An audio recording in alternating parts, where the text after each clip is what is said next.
Friends, 40 साल पहले हमारी नेबर पूजा भवानी अंकल बहुत दर्द हो रहा है, and it was a case of whitlow, severe infection by the side of the nail. तो मैंने कहा बेटा चलो हॉस्पिटल ले चलते हैं, उसका ऑपरेशन किया, ठीक होगा। एक हफ्ते बाद फिर अंकल ये अब दूसरे हाथ में हो गया। मैंने कहा चलो ले जाते हैं hospital. Uncle if you don't mind, मेरे फादर होम्योपैथ हैं, लखनऊ में है, मैं उनसे बात करना चाहती हूँ। मैंने कहा करो। तो वही वो जो भाई बोल रहे थे ना, ठंडा गरम, गुस्सा आता है कि नहीं, क्या सपने क्या आते हैं, वो सब सवाल उससे पूछे गए। And her father advised her the remedy and the damn thing cleared. जहां से शुरुआत हुई। इतने में पूजा देखती है कि मेरी बीवी हर वक्त छींकती रहती है। ठीक है, कभी कभी छींकना ठीक है कि भाई कुछ अच्छी बात है, घर आए सांवरिया। हर वक्त आची अंकल को क्यों नहीं बोलते हैं आपको कोई दवा दे? अरे बाबा वो दवा देते हैं, आधी गोली लेती हूँ एंटी हिस्टामिनिक, सारा दिन नेक्स्ट डे में ड्रॉजी रहती हूँ। तो आप ऐसा करिए ना, वो हमारे फादर के दोस्त हैं बहुत सीनियर होम्योपैथ मुंबई में, आप उनको दिखाइए ना। So Asha went to, you know, someone mentioned senior Batra's name, so she went there. Few pills, sneezing finished. Then Vivek, my youngest son, also was having the same sort of allergic condition. He also went to Dr. Senior Batra, and that also cleared. Further strengthened my faith. इतने में मुझे एक excise inspector साहब ने बुलाया अपने बच्चे के लिए। वो रहते थे नेक्स्ट टू ओपेरा हाउस, उस बिल्डिंग में। बच्चे को निमोनिया था। मैंने कहा भाई इसको तो एंटीबायोटिक देना होगा, इसको निमोनिया है, सीरियस बीमारी है। डॉक्टर साहब ठीक है, लेकिन ये ऑलरेडी एक होम्योपैथ की ट्रीटमेंट में है, senior homeopath, another senior homeopath. तो मैंने बोला ठीक है, because I believe the final choice is of the patient. तो मैंने कहा ठीक है, मैं आपको एक पत्र देता हूं आपके होम्योपैथ के लिए। So I wrote to him that I was going to prescribe the antibiotic for this child who has severe pneumonia, but I am told that you are treating and he has faith in you and please do the needful, but any time I am needed again I will be available. और इस तरह का एक संबंध रहना चाहिए, हमारा patient ठीक होना चाहिए। And why should we have a close mind about anything? Again, the pneumonia, severe pneumonia, child got all right. I couldn't help find out who this senior homeopath is. I went to him. जैसे कोई मंदिर में जाते हैं किसी को मिलने। So उन्होंने बोला doctor Anand, I am happy you came, let's do an arrangement. हमने क्या सर, हम ऐसा करेंगे कि कोई भी पेशेंट मेरे पास आएगा, वो बोले सीनियर होम्योपैथ, मैं उसको आपके पास पहले भेज दूंगा। बच्चों की बात करता हूँ, आपके पास भेज दूंगा। आप उसको एग्जामिन कीजिए, हिस्ट्री लीजिए, इन्वेस्टिगेशन कीजिए, जो भी कीजिए, लेकिन दवा मत दीजिए। उसके बाद मेरे पास भेज दीजिए। Then I will treat and then again you follow, improvement होती है कि नहीं होती है। So I said that's great, I love to do that because I have an open mind, but unfortunately soon after that he died, so that arrangement could not be continued. But in the meanwhile I had two girls, twins, severe eczema. मैंने जिंदगी में कभी atopic dermatitis इतना case नहीं देखा, पूरे शरीर में कहीं कोई जगह नहीं जहां कि उसको एक्जिमेटस पैच नहीं हो। So then someone sitting here, बहुत तारीफ हो रही है, मैं भी कर दूं जय श्री। तो इन्होंने देखा Fortunately, what I could do was tell the family कि भी थोड़ा आपको पेशेंस चाहिए. आपने कितना ट्रीटमेंट किया, स्टेरॉइड्स लगाया लोकली, मुंह से दिया, क्या क्या दवाएं दी, थोड़ा पेशेंस होगा. So this is again how you work together, collaboration, integration, and with patience, both children beautifully cleared and the skin became normal. Now they are big girls. Years ago it happened. Then Mrs. Jain came here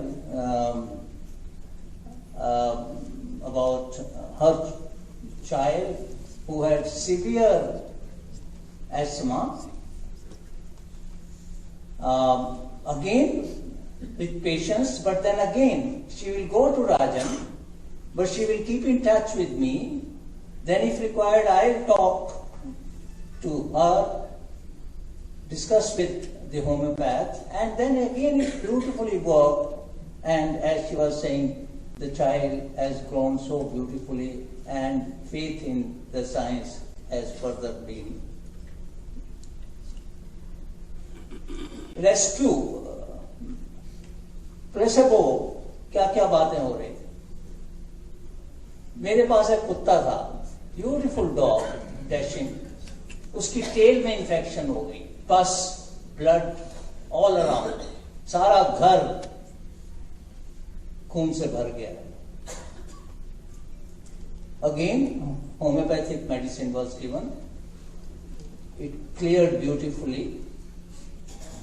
then cherry on the cake अब आएगी. मेरे पास एक बच्चा आया, neonatal mastitis, उसके एक breast में एकदम पस भरा हुआ. Child is crying all the time, एकदम गरम हॉट, यहां पस ready to be incised and drained. I referred to a pediatric surgeon, Dr. Josna Kirtane, who was former professor of pediatric surgery at the JJ Hospital. Josna का phone आता है कि sir, thanks for referring this patient. Sir, would you mind if I try some homeopathy? मैं इतना हंसा because I never knew that she. I said, please go ahead, because तब तक मुझे थोड़ा और कॉन्फिडेंस इस साइंस पर हो गया था. And again I think if I remember correctly, उसने सिलीशिया नाम की कोई दवाई दी. The whole damn thing cleared so beautifully without any surgery. अब ये बताइए कि प्लेसेबो इफेक्ट, डॉक्टर आनंद किसी डॉक्टर के पास गया अपनी बीमारी के लिए, और वो डॉक्टर इतना अच्छा है कि हम कहते हैं डॉक्टर साहब आपको तो देख के ही आधे ठीक हो जाते हैं. तो ठीक है, वो अगर हमको मीठी गोली जिसमें कोई दवा नहीं है देंगे, शायद उसका इफेक्ट मेरे पर हो सकता है. And scientifically prove, placebo effect is a known scientifically prove thing. But अब कुत्ते में placebo effect,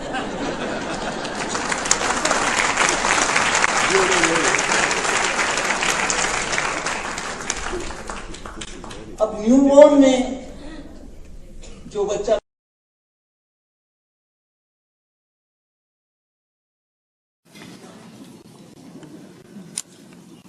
First of all, thanks to Dr. R.K. Anand for that absolutely amazing and entertaining talk, and we really respect him as our guide, as our elder, and we are so happy to be living in a country which has such open-minded modern medical practitioners like India. We are very grateful for that. Because I think the basic philosophy of India has always been that if I am right, it does not mean that you are wrong, or if you are right, it doesn't mean I am wrong. We can both be right and we can both have our place. That's why India is a country of such beautiful harmony and diversity. And definitely, as medical practitioners, our aim should be to help the patient. Doesn't matter which pathy the patient follows. And if we can integrate the modern medicine and homeopathy, it would be absolutely the best thing for the patient. But before we do that, we need to understand what the difference actually is. The main word for modern medical doctors would be now specialists and super specialists. And what does specialist actually mean? Specialist means that you focus on a very specific part of the system.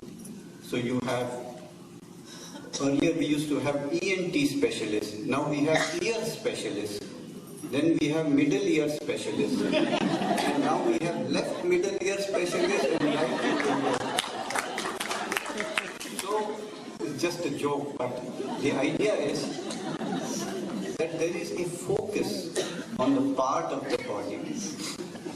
And this is wonderful because you are able to understand what's going wrong with the different parts. There are diagnostic tools which are really advanced. There is surgery that's robotic. So it's amazing, and definitely we should take advantage of that. But what happens is, for most part, the chronic diseases especially, they don't find long-term solution in modern medicine. When you talk about arthritis, when you talk about asthma, when you talk about atopic dermatitis, when you talk about autism, there is no long-term solution. And the reason is, again, the idea of focusing on the part. For example, when we take rheumatoid arthritis as an example, we say rheumatoid arthritis is a joint problem, you go to the rheumatologist. But actually, rheumatoid arthritis is not a disease of the joints.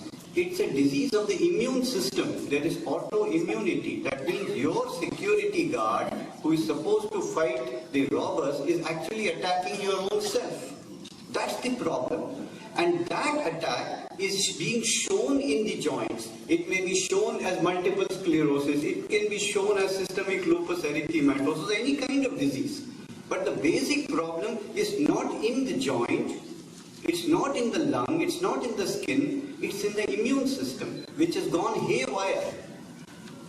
Now, what does modern medicine do? When there is a flare-up, when there's a severe flare-up of asthma or arthritis, because it's an immune system problem, they give systemic immunosuppressants. Corticosteroids is one such. So steroids simply puts the immune system to sleep. Oh, you are the problem, go to sleep. It's like putting your security guard to sleep because he's gone crazy. But the moment he wakes up, he's going to do exactly the same thing. And that's the reason why modern medicine does not have a long-term solution. Because the basic problem, the crazy security guard still remains crazy. Now what does homeopathy do? Homeopathy understands that the immune system is not the problem. It is the whole system that is the problem. The immune system is a part of the whole.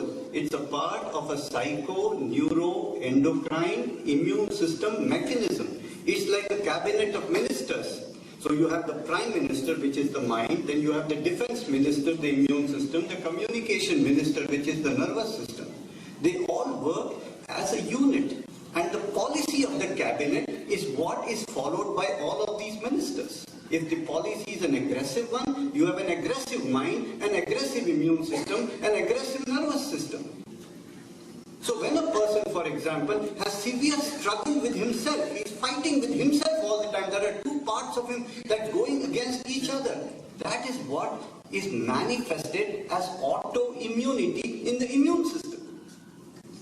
So basically, the idea of homeopathy is to look at the person as a whole by understanding who he is, how he thinks, how he feels, how he reacts, how he eats, how he drinks, how he sleeps. Because everything in him shows. So when you want to understand how a government works, you can see any department and you will see exactly the same idea. So instead of correcting each department, you go and correct the very policy at the center. And by doing that, you are finding a long-term solution to the problem. This is the basic difference. And definitely there is a place for modern medicine. They have advanced diagnostic tools. They have surgery. For example, when something goes beyond control locally, you may need surgery. You may need local treatment. But we have to understand that that local treatment has to be backed up by treating the cause of the problem, which is in the entire system. By understanding how a person is, thinks, feels, reacts and dreams, how he eats, how he drinks, how he sleeps, you understand what's going on in the whole system. And when you treat that, then the entire system heals. The way of thinking changes. Modern medicine says stress is the cause of most problems. But what is the cause of stress? The cause of stress is not outside. The cause of stress is how an individual perceives reality. How he looks at and reacts to things, which is very individual. So the second principle of homeopathy is individualization. The first is treat the whole, treat the individual, and the third principle, which is the last one, is treat it with a remedy that matches the patient, that mirrors the patient, that has the same energy as the patient. This is called the law of similia. Homeos means similar, pathy means suffering. So you treat a patient with something that causes similar suffering. So these are the, and of course potentization, which means our drugs are so ultra dilute that they can only act at an energy level and not produce any side effects. So these are the major differences, and when we put them together, for example, I can give you for example, there's a riot somewhere, there's a riot in Mumbai somewhere. Now you can say this riot is a local problem, send the police, put a curfew and stop. But is the riot really a local problem? Is it not a manifestation of an underlying tension in the entire country which manifests at different places at different times? Unless the entire mentality of the country changes long term and there is harmony at a much deeper level, if we not address that problem, this riot is going to recur at other places at other times. That's the idea. So you may need a curfew for some time, but a curfew is not the solution, not the long-term solution. So we can have both working together and understand the scope and limitations too. The other question which Dr. Divya asked is about what is happening in homeopathy. And definitely I want to tell you that in the last 20-25 years, homeopathy has made unbelievable progress. Hahnemann stopped at proving 99 remedies, now we have 4,000. And in order to even remember this, we have developed extensive software, very sophisticated tools which help us. We have discovered new methodologies. First, we used to deal only with symptoms of the patient. Now we also understand what is the experience of the patient. Aapka anubhav kya hai? Our patients are a little bit harassed by the question. What do you feel? How does it feel? And when they go into the experience, then their individuality comes out even more beautifully, and we are able to use this along with the symptoms, and the predictability of our results has exponentially increased. So we now come from a far more equipped, far more confident place than 20-25 years ago. And that's really heartwarming. The last thing I want to tell you is that we not only want integration of homeopathy with modern medicine, but we also look for integration of homeopathic treatment with other beautiful modalities of treatment, such as yoga, such as meditation, such as good diet, such as music, such as art. I think these are wonderful things. And the main thing I want to tell you is that when we talk of integration with other alternative medicines, it's not about giving homeopathy and adding something else to it. Do homeopathy and do yoga. Do homeopathy, do music. It's not like this. The idea is to understand the basic of all of them And to be honest, the basic of most alternative therapies is homeopathy. For example, we talk of music therapy. We say music is healing. But which music is healing who? Which music will heal this particular patient?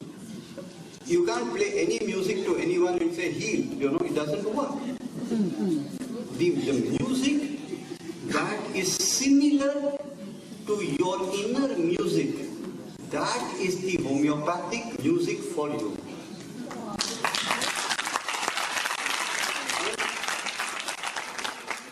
This was known 500 years ago. You know who was the first music therapist in the world?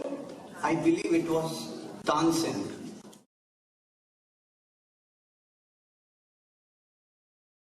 While we were on the talk of autoimmune diseases, Dr. Mamdora has a lot of experience because a lot of the orthopedic and the arthritic ailments are autoimmune in nature, the seropositive, seronegative arthritis. So what is your experience with blending and integrating homeopathy and allopathy in these conditions, and where do you think is the scope and the limitation of this? And you can sing as well. I can't sing as well as Dr. Shankar. Thanks a lot for being invited on the panel. And it's a great honor to be on the same dais as my teacher, Dr. Anand. We have had a really enthralling experience together. Me and Nimish Mehta, we have worked for about 3 decades now together, treating musculoskeletal disorders. And I definitely feel that the integration and the harmony that we were talking about during the whole of this program is an absolutely urgent need. Because what we've seen in musculoskeletal disorders, though it looks only bone and joint, which looks very dry and very mechanical, but it's not so. It's a hugely lively situation where the mind plays a big role in maintenance and creating troubles. And since homeopathy looks at it from a holistic perspective, we have had some really gratifying results when we have been able to reach the problem as to why that situation arose or why that person reacted to a particular circumstance compared to someone else who didn't. So we've seen that autoimmunity is not just in situations of, as Dr. Shankaran said, of one particular single riot, but trying to understand how the whole situation has created a disturbance which is not looked at. As typically Dr. Nimish Mehta said, it's the tip of the iceberg we are looking at. Let's look at the 7-8 which is downstairs, which is not being seen. And if we see modern medicine and homeopathy, in that effect, there is a huge amount of similarity. It's unfortunate that we now live in an era of factionalism and fanaticism, where we try to say that I am a homeopath or I am an allopath, and we try to delineate the two. But the understanding of a pathophysiology or the pathogenesis of each disease has, when we see both together, we see a huge similarity. There is some disturbance in the environment, be it internal or external, which stimulates some problem to the system, and then the system reacts wrongly and creates a disease. Modern medicine will work in trying to suppress that or try to alter the mechanism, whereas modern homeopathy will try to relate to what was the reaction and change the reaction. So if you look at it at a deeper level, there is a huge amount of similarity, and the need for integration is huge. We are now at a time in era with huge amount of communications, all the kind of gadgetry available, but at the same time the factionalism is taking us apart. We need to make sure that these kind of integrated approaches are the need of the future of humankind. Because if we are able to gather all the knowledge is possible, as Organon says, try and utilize all knowledge available at my disposal to generate the problem, see what that problem is caused by, and hence come to some kind of conclusion by using all the diagnostics means from the modern medicine side, utilizing all the knowledges from the homeopathy side, utilizing the perspective from yoga or whatever, and get that whole integrated approach. And I have seen some really gratifying results. We have failures also, but that's what we learn from. I genuinely believe that we need systems or institutions supporting these kind of ventures where the integration can be generated to keep it with the times of the statistics and to keep in times of what is known as evidence-based medicine, to show it to the modern medicine world that these things do work, because all of us have seen it work. It just needs to be translated into a language which the other modern medicine world or general people at large will relate to or will understand. Unfortunately, we have not been able to translate that language correctly. And that's what I feel is lacking. We need to work on that.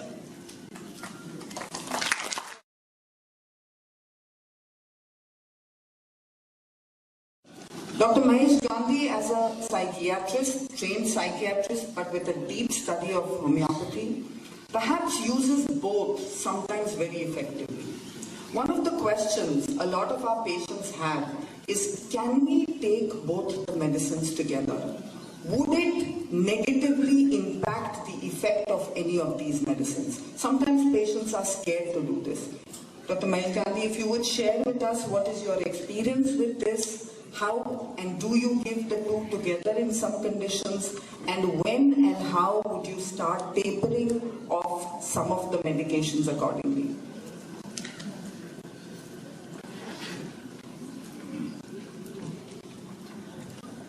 My journey in homeopathy began around 30 years back. By then I was already a psychiatrist with a good practice. I was teaching in homeopathy, medical colleges. I was head of one of the hospitals here in Mumbai. I had already written a book. I had no reasons to come into homeopathy, if you think only in terms of the economical or whatever other way. But I always found that there were some limitations, and that's how I was looking always for something else which I could do. And then I started doing homeopathy. And that because I had seen some, just like Dr. Anand said, saw some very good successful cases and which had a very good, big impact on me, that this is something which we should look into. And I had a lot of problem not learning homeopathy that much as unlearning what I had learned in my conventional medicine. It is not easy because it's like, you're brainwashed into thinking in a particular way. So when I started my practice, I already had a practice. So when I started homeopathy, it came in gradually. Little by little, it came into my practice. Initially, I was not so confident. With all my skepticism, I would treat probably only anxiety or a little bit of depression. So I would give allopathic medication, but along with it, start giving homeopathy. And this was my pattern. But we know about the tent and the Arab and the camel. Gradually the camel came in and the Arab was out. So now I am completely into homeopathy. But I cannot stop allopathy completely. I get patients who are schizophrenics, bipolar disorders, obsessive compulsive disorders who come to me. They're already on medications. Now I cannot tell them, it will be crazy to tell them just stop all those medications. Sometimes you can have withdrawals. Also, these are chronic diseases which need some allopathic support. And we have to continue. But we always feel that, how can we give this medicine and the other medicine? I see no problem whatsoever. In fact, for years now, patients are coming to me with the hope that I'll be able to help them. Most, in the best way is that I can wean them off completely or at least reduce the medicines to a large extent. And I have been successfully doing it, and it has not been a problem at all. You have to have a very clear idea that allopathy is for crisis management. When there is somebody who comes suicidal, homicidal, you're not going to say, let's wait, let's talk for 1.5 hours, and then we will see what happened. By then he has shot 2-3 people. So we have to give sometimes allopathic, but in the long term, as Dr. Shankaran says, we have to give homeopathy. And by giving both together, there is no problem at all. It's like, when you give physical medicines, is like having a warfare with probably guns or with probably swords. But what we give in homeopathy is energetic. It is like atom bomb. And then if you are going to say my atom bomb will be affected by the guns you are using, I find it ridiculous.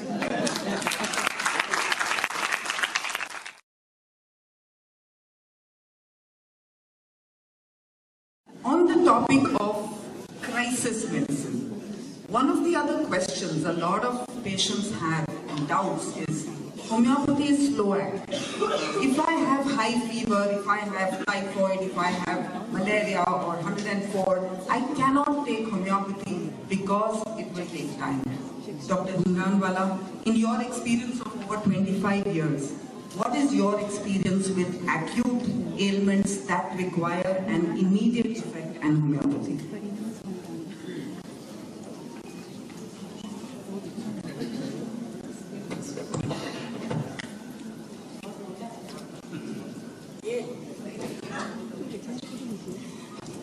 I'm sorry, I have always had a problem with mites. My first problem actually started when I was in my second standard, and I participated in an elocution competition. And in the elocution competition, the topic given was, "What would you like to be?" And friends, just as I would take on to the mic would stop working. Right now it is. And the little that I was, we had those huge long mics at that time, and that man would come and adjust the mic for me, and I would start saying, because my parents had written this speech, and I never wanted to be a homeopath, I wanted to be the Prime Minister of India. I still remember my speech of those days, which ran as, "Gone are the days of Wonderland, the girls dreamt of Wonderland, now is the time to think about the burning problems of India," and blah, blah, blah, till war and Bhutto, and just everything was there in my speech. And just as I would start, it would stop. And then fortunately, just as that man came to adjust, I told him, I said, "नहीं तो अगर Prime Minister ही होना है तो बिना mic आवाज last तक पहुंचना ही पड़ेगा." Fortunately for me, the mic worked, and I won the first prize. So from that day onwards till today, I have enjoyed teaching. The only thing that I don't do is sing. सबको सीखना पड़ेगा. So friends, in today's practice, I would say, in my daily practice, at least 50 to 60% of the cases that I see are all acute exacerbations of the chronic disease or acute disease in itself. In fact, friends, in the very early years of my practice, I remember when I just started practice, if a patient started running fever, the patient would come to me and tell me, "बुखार हुआ है, doctor के पास जाएं?" मैं कौन है? थोड़े साल और गए, उसके बाद में the statement changed. बुखार हुआ है, बड़े डॉक्टर के पास जाएं? And friends, like this now today, I'm very happy to say that today we have our allopathic counterparts who actually call us up and, like Dr. Anand, support us and say, "Here is a problem, we can't treat it, can you?" I started my practice in a place where G6PD is rampant. G6PD is glucose 6-phosphate deficiency. And where there is G6PD, there are hordes of allopathic medicines which cannot be consumed, or else it would result into hemolysis. So as a result of which, I was surrounded by cases of malaria because anti-malarials could not be consumed. I was surrounded by cases of fever because antipyretics in terms of ibugesics and so on could not be given to those patients. Anti-helminthics could not be given to the patient. A long list of antibiotics could not be consumed, and I had the good fortune that the GPs of the area would call up and say, "We are helpless because the patient has G6PD. Please try and do what you can do." And treating them helped me to enhance my experience in treating acute cases. And if I could do it for G6PD, then why could we not duplicate our result for other patients also?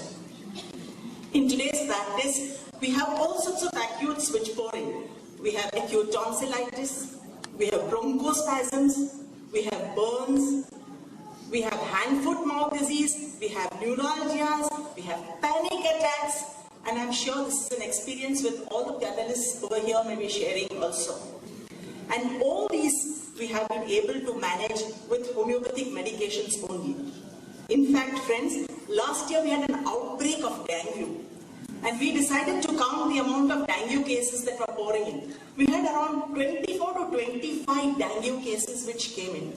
I am happy to tell you all, not a single patient needed hospitalization. Wow. Each and every case was treated effectively. Laboratory investigations were done. Clinically, patient was evaluated.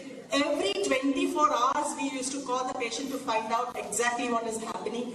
And we are happy to say that none of them required hospitalization at all. Friends, very early in practice, I used to find that if I ever sent a patient for an investigation, the patient never came back. And I'm sure a lot of you also must have gone through that, the practitioners. If the patient went to a sonologist, the sonologist will say, there's a cyst inside, I think you need to see the gynac on SOS basis. To me, my scale of measuring where we have reached is, today I'm happy to tell you, the same sonologist tell the patient, listen, just before going to the gynac, why don't you just see the homeopath? This to me is progress in the field of homeopathy. I understand that as patients, you may have had various experiences, and as doctors, we do have various experiences too. In fact, as patients, you must realize that your doctor has to actually go down to your level to be able to understand the pain that you are going through. It is very interesting that the other day I had a patient, and she is a very high IAS officer, IPS officer in the police force. And I was asking her about her nature. So I said, can you tell me something about your nature? And she told me, I am the best criminal that you can actually have. So I looked at her, I said, no, I'm asking about you. So she said, you must bear in mind one thing, that only a criminal can catch a criminal. Okay, so a policeman needs to be an astute, have a criminal thinking to be able to get to the criminal. So similarly, your homeopath asks you all sorts of funny questions. And because they need to really understand you, only if they are, that's why you had people asking you about the field, some say this, some say that, because they need to understand the real you within you. I remember when I was very young in my practice and there was an uneducated lady who came in, and since I work a lot on temperaments, I asked her, I said, "Aapka sabao kaisa hai, bhai ji?" So she looked at me and said, "Kya?" So I said, "Aapka sabao kaisa hai?" She said, "Jaisa aapka hai, aisa mera hai." The moment she said, "Jaise aapka hai, mera hai," I said, "Aap to mere ko pehchante nahi ho, to aapko mera sabao kaise pata chala?" Pata nahi chalta, insan ka sabao insan jaisa hota hai. Now for a homeopath, this is a dead end. Okay, you can knock your head against the wall and you get nothing there. Okay. And to top it all, she was muttering away saying, "Ai hu ghutne ke liye pooch rahi hai sabao kaisa hai." So bear in mind, why does a homeopath ask you all these questions? The homeopath asks you all these questions because we need to understand you. We need to stand in your shoes to feel the pain that you are experiencing. Today, homeopathy is a science which is judged by its results. And it is results that speak for us. We are very happy that we have so much amount of integration these days, and it is this integration which will carry homeopathy a lot further. I would end by saying that if the I becomes the we, illness will always become wellness.